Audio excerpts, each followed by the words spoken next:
Oke teman-teman, selamat datang di Ruang Ilmiah, ruang yang menyajikan kelas e-learning dengan menggunakan media pembelajaran online.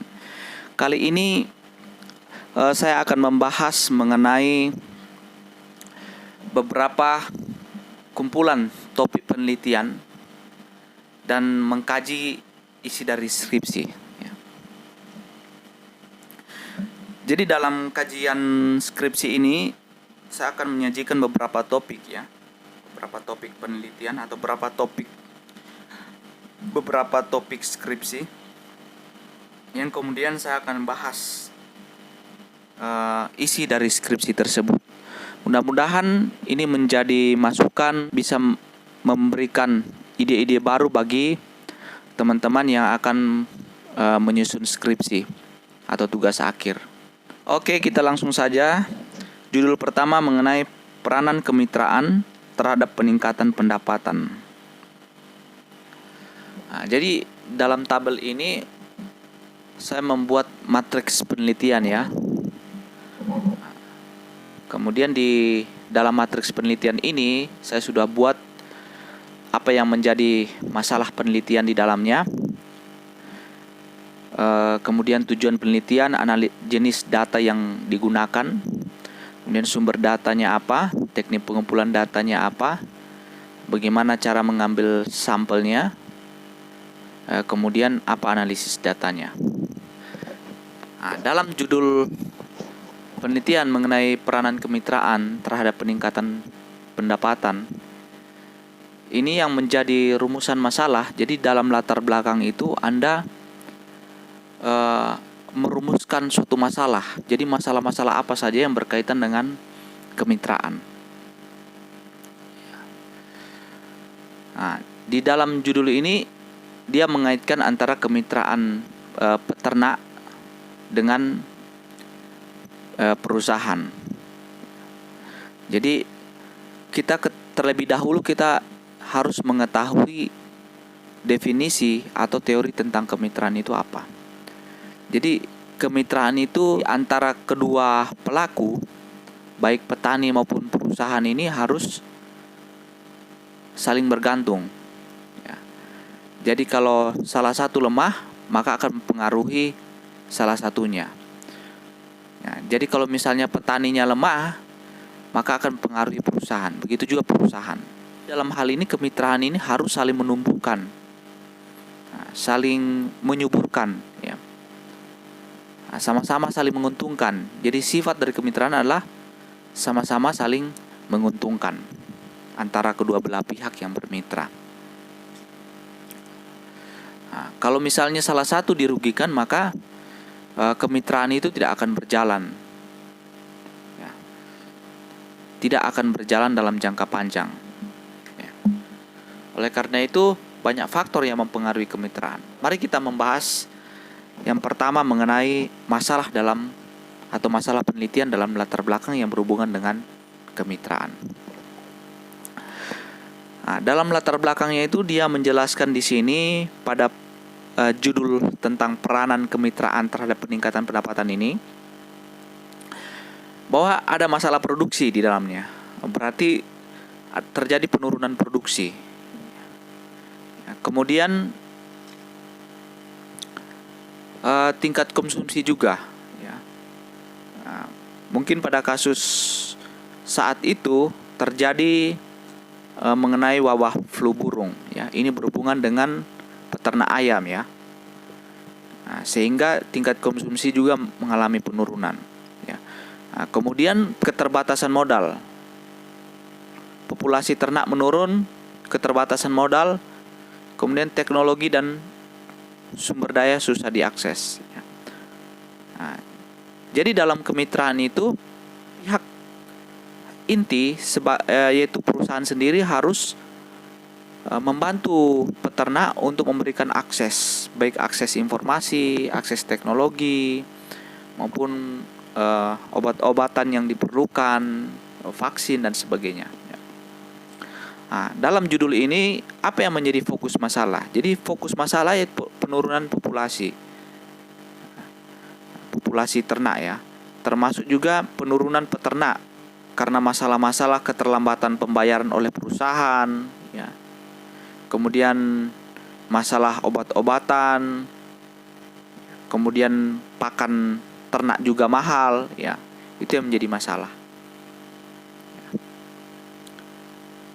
Nah, bagaimana untuk menyelesaikan fokus dari permasalahan ini? Maka dibuatlah sebuah pertanyaan penelitiannya, ya. Untuk menjawab masalah ini, maka kita buat suatu tujuan penelitian. Ya. Tujuan penelitian ini apa? Ya, berangkat dari masalah penelitian itu. Nah, untuk menyelesaikan masalah ini, terlebih dahulu yang pertama yang kita lakukan adalah mendeskripsikan karakteristik peternak. Nah, jadi kita mendeskripsikan karakteristik peternak ayam broiler. Karakteristik peternak itu apa saja jenis data yang diambil. Nah, jadi jenis data yang diambil yaitu data kuantitatif, menyangkut umur, ya.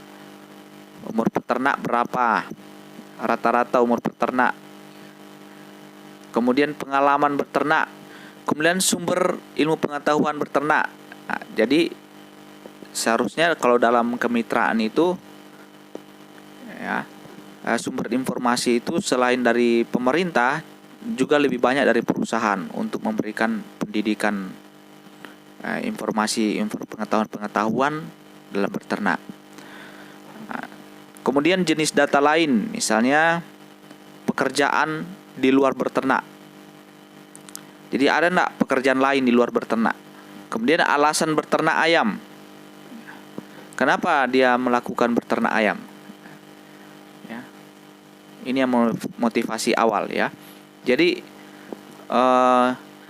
data yang diambil atau karakteristik yang diambil dari peternak ini mengenai alasan beternak ayam ini nanti berhubungan dengan lamanya atau kuatnya kemitraan itu.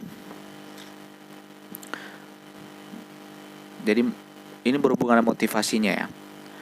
Kemudian alasan peternak mengikuti kemitraan, ya.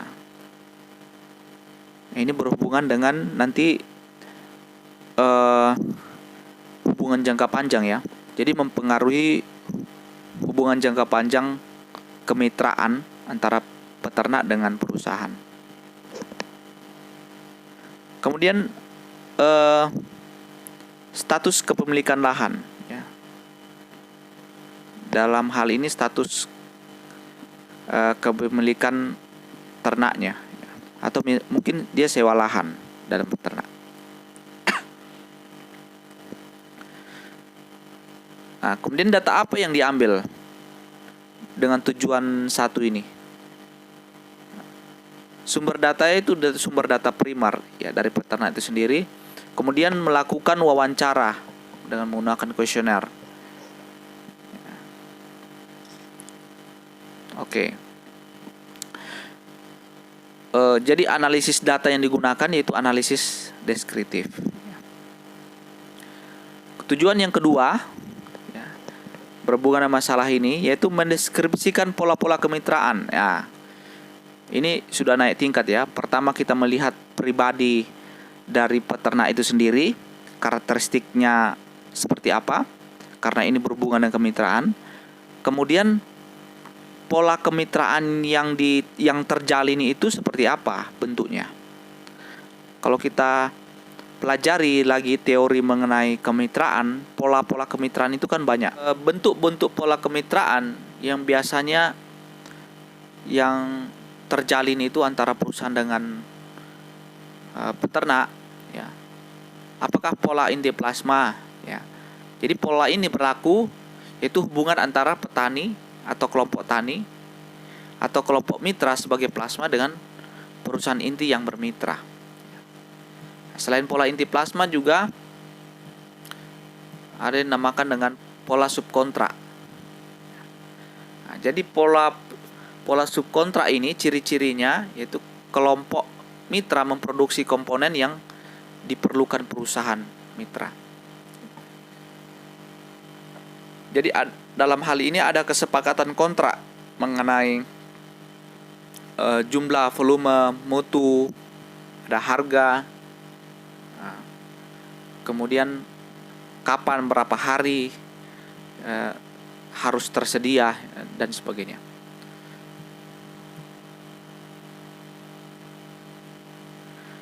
Jadi pola subkontrak ini ada perusahaan mitra atau perusahaan atau inti, kemudian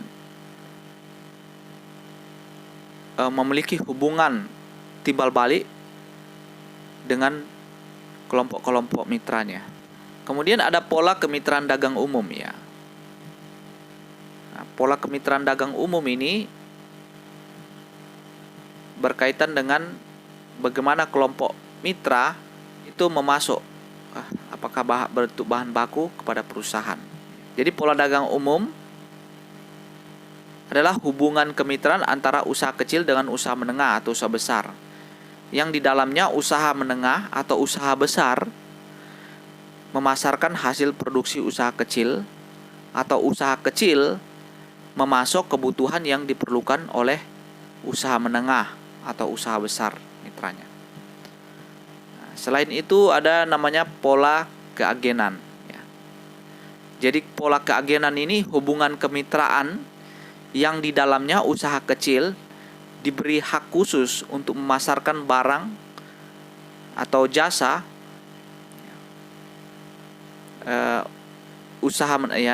memasarkan barang dan jasa usaha menengah atau usaha besar sebagai mitranya. Nah, contoh ciri-ciri pola keagenan ini seperti perusahaan mitra ya. Jadi dalam hal ini bertanggung jawab atas mutu dan volume produk. Kemudian usaha kecil itu berkewajiban memasarkan produk atau jasa. Jadi kita harus mengetahui dulu teori dari pola-pola kemitraan ini. Nah, sehingga nanti kita bisa mendeskripsikan dan membandingkan antara teori dengan yang ada di lapangan. Kira-kira di lapangan itu pola atau bentuk pola kemitraannya seperti apa? Misalnya apakah sifatnya saling menguntungkan? Jadi apa jenis data yang diambil? Ya. Nah, jenis data yang diambil berkaitan misalnya tentang ada tidak kontrak, ya, kontrak kemitraan yang dilakukan. Kira-kira kontraknya dalam bentuk apa? Apapun itu dalam bentuk kemitraan pasti ada yang dinamakan dengan kontrak, ya, atau perjanjian kemitraan.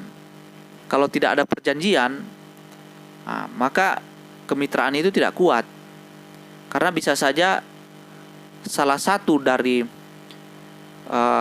kelompok yang bermitra ini akan merugikan yang lain, dan yang lain akan mengalami keuntungan. Ya.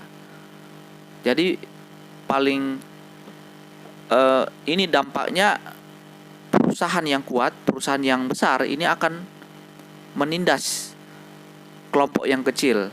Ya, makanya biasanya itu harus ada kontrak. Apakah kontraknya itu secara tertulis atau secara lisan? Kalau secara lisan ya tidak kuat. Tapi kalau secara tertulis, maka kontraknya itu kuat. Misalnya berapa volume, secara lisan atau secara tertulis, misalnya berapa mutu, berapa harga, dan kira-kira harus berapa lama harus tersedia, dalam jumlah berapa, waktunya berapa lama, dan sebagainya. Kemudian jenis data lain yang bisa diambil ya, secara kualitatif yang bisa dikuantitatifkan, ya, misalnya berhubungan dengan nilai-nilai ya, nilai-nilai kemitraan. Misalnya nilai-nilai yang saling menguntungkan, yang mengarah pada saling menguntungkan, saling memperkuat, dan saling menghidupi. Kemudian dalam kemitraan itu kira-kira bagaimana hubungannya dengan tentang pengembangan sumber daya manusianya, inovasi teknologinya, manajemen, modalnya. Kira-kira kesepakatan apa yang dilakukan antara pihak perusahaan dengan mitranya. Ya, kira-kira itulah jenis-jenis data yang bisa diambil ya dalam tujuan penelitian yang kedua ini. Kemudian apa sumber datanya? Ya, sumber data itu bisa diambil ya sumber data primer melalui wawancara, kuesioner, analisis data yaitu analisis data deskriptif. Kemudian yang ketiga, tujuan yang ketiga mengevaluasi penerapan pola kemitraan yang dijalankan oleh PT atau perusahaan pembudidaya. Setelah kita mendeskripsikan, kemudian kita mengevaluasi. Jadi yang kedua tadi kita harus mendeskripsikan semua pola-pola kemitraan seluruhnya ya. Tentang kualitas dan sebagainya. Kemudian tujuan yang ketiga mengevaluasi penerapan pola kemitraan. Kita mengevaluasi berhubungan dengan jenis data yang diambil ya, yaitu pelaksanaan hak dan kewajiban. Jadi jenis data yaitu data kualitatif. Berasal dari sumber data yaitu sumber data primer melalui wawancara dan kuesioner. Kemudian analisis data deskriptif. Nah, kemudian yang keempat mengevaluasi dampak penerapan pola kemitraan terhadap tingkat pendapatan. Jadi yang keempat ini bagaimana diarahkan pada peningkatan pendapatan. Positifnya apa? Manfaatnya apa? Apa jenis data yang diambil?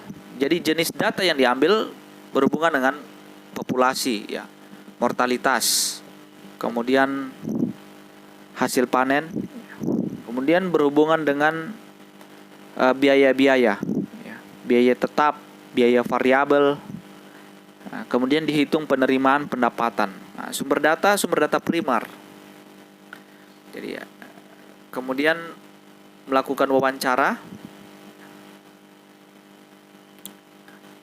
Di teknik pengumpulan data melakukan wawancara dan kuesioner.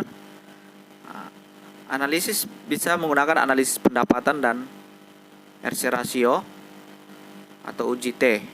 Teknik pengambilan sampelnya seperti apa? Jadi dalam hal ini pada skripsi ini dia mengambil stratified random sampling dan purposive random sampling. Purposive sampling. Jadi yang dilakukan pada stratified random sampling itu dia mengambil 25 orang yang bermitra dengan perusahaan dengan mengambil 25 orang yang tidak bermitra dengan perusahaan. Dengan purposive sampling yaitu dilakukan dengan secara sengaja atau dipilih secara sengaja. Nah, kemudian saran saya pada penelitian ini ya, pada bagian 4, pada bagian 1, 2, 3 ini sudah oke. Pada bagian 4 bisa juga misalnya kita menghubungkan antara pola kemitraan atau bentuk kemitraan yang dilakukan dengan atau dihubungkan dengan pendapatan. Bisa menggunakan dengan analisis regresi. Ya, di sini dia sudah menggunakan UJT. Artinya dia menggunakan uji satu-satu. Ya. Atau uji parsial. Pola-pola kemitraan apa terhadap pendapatan. Oke, kita masuk pada judul yang kedua, analisis kinerja rantai pasok. Ya. Nah, jadi kita akan bahas terlebih dahulu mengenai masalah penelitian. Masalah penelitiannya adalah bagaimana kita merumuskan masalah-masalah yang akan kita teliti. Ya. Jadi masalah dalam penelitian khususnya kinerja rantai pasok ini berhubungan dengan misalnya masalah produksi, masalah kebutuhan konsumsi, jadi kebutuhan yang tidak cukup. Kemudian masalah margin, ya ini masalah pada umumnya, ya masalah harga. Biasa dalam rantai pasok itu ada pelaku-pelaku yang dirugikan, misalnya di tingkat petani, pedagang lebih besar menguntungkan, lebih besar marginnya dibandingkan dengan petani. Kemudian masalah aliran informasi, masalah aliran uang ya. Aliran uang itu berhubungan dengan harga tadi, ya, berhubungan dengan pendapatan. Ya. Kemudian masalah aliran barang itu berhubungan dengan kebutuhan, ya, kebutuhan konsumsi. Ya. Jadi rantai pasok yang tidak berjalan dengan efektif dan efisien itu akan mempengaruhi komponen yang lain dalam rantai pasok itu. Misalnya petani tidak mampu menghasilkan produksi yang lebih tinggi, maka itu mempengaruhi kebutuhan konsumsi di tingkat konsumen. Ya, itu masalah-masalah yang perlu dideskripsikan. Masalah ini tidak harus semua sama ya. Jadi setiap lapangan, setiap medan, dan setiap lokasi itu masalah itu akan berbeda. Kemudian apa yang menjadi tujuan penelitiannya? Jadi pada umumnya ya, dalam rantai pasok bagaimana kita mendeskripsikan mekanisme dan model rantai pasok. Ya, kita bisa mendeskripsikan dan menggambarkan rantai pasok itu. Kemudian yang kedua, menganalisis sebaran nilai tambah. Jadi yang kedua kita melihat nilai tambahnya. Nilai tambah pada pelaku petani, komponen petani, pedagang besar, sampai misalnya pada perusahaan. Atau dari petani sampai pada pedagang pengumpul, pengecer, sampai pada misalnya konsumen.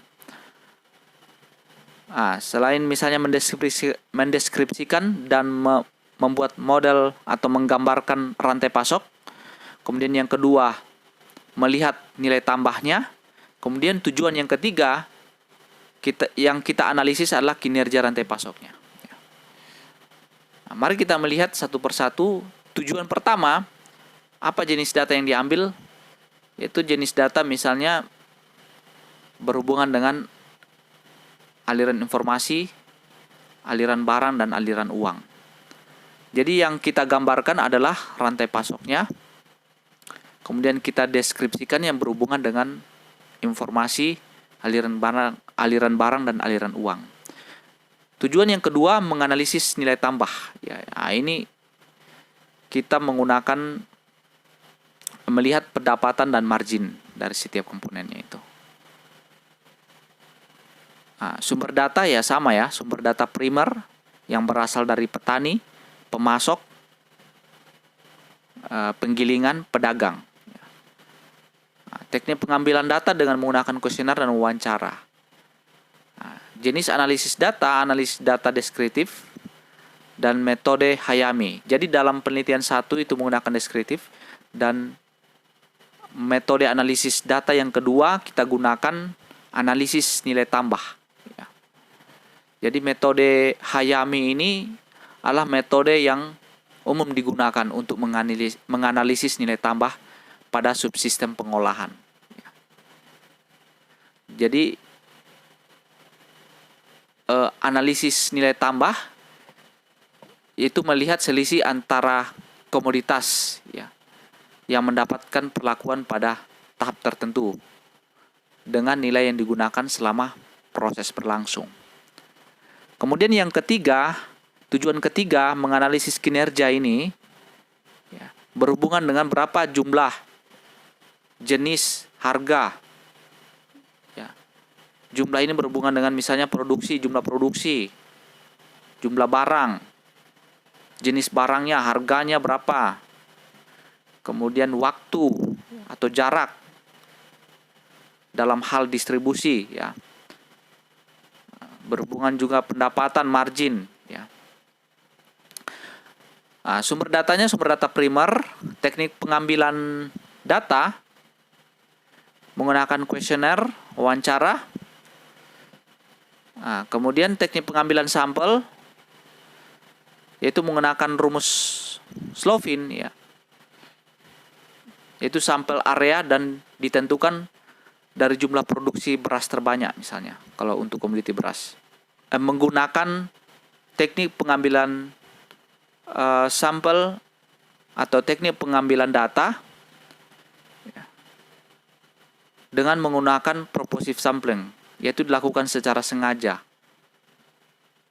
yaitu ditunjuk secara sengaja siapa yang orang-orang yang expert di bidangnya, orang-orang yang mempunyai pengalaman di bidangnya.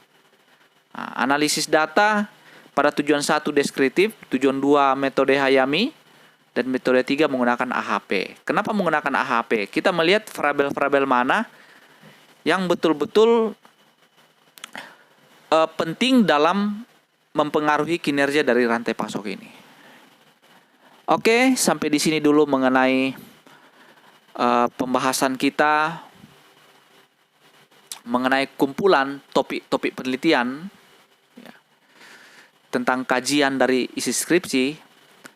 Jadi untuk hari ini saya hanya membahas 2 judul skripsi saja. Ya. Nanti berikut saya akan membahas judul-judul skripsi yang lain. Oleh karena itu, jangan lupa subscribe, tekan tombol lonceng, like, agar Anda bisa mengikuti materi-materi terbaru yang mengenai kumpulan atau topik-topik penelitian. Kemudian saya akan mengkaji isi dari skripsi penelitian tersebut, dan saya akan membahas kira-kira masalah apa saja yang terjadi yang bisa menjadi ide Anda untuk dalam menyusun skripsi.